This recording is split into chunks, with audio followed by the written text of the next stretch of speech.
Welcome to Women with Impact event. This program is initiated by East Ventures with collaboration with Xendit and also supported by Base, Mindtera, and Legit Group. We are having these events to make forum for women to network, and we want to also ensure that some initiative in making workplace is a more diverse situation is happening.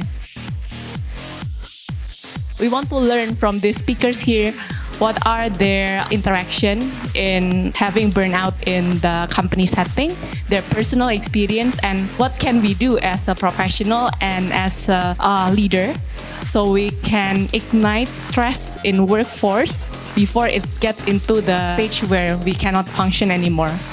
How I determine what is definitions of burnout, maybe just illustrate a little bit of a rubber. When it's elastic, but the moment you pull and stretch it further, there's a moment of almost break. I think that's how I define, because burnout doesn't mean not like stretching. Stretching is good, but stretching it too hard that it actually breaks and make you not functioning in your day-to-day work, that's bad. I was thinking of it more actually really if a candle.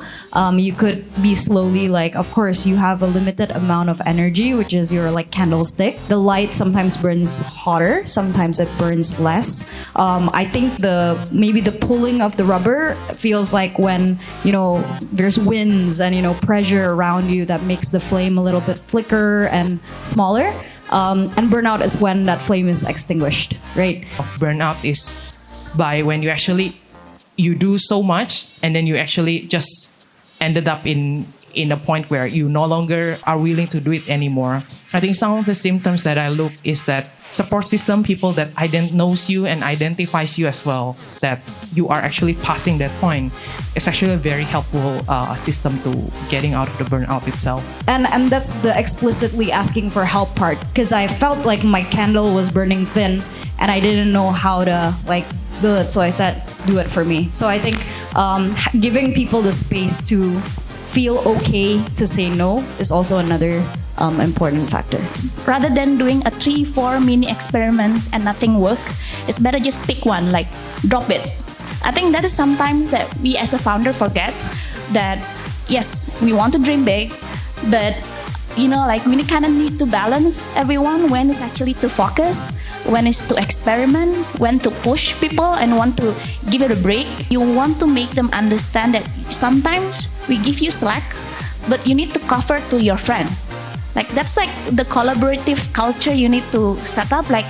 You can deserve some breaks, but you need to find out who can cover for that when you need to have a break. Even though it was a very short time, but there was a lot of return on that short break. When someone is tired, right, and you are a founder and you are tired, you need to actually get your motivation back, right? And sometimes if it is something that is reasonable, something that you are giving to your employee anyway, this is something that's also the founder as a member of the organization deserves to get as well.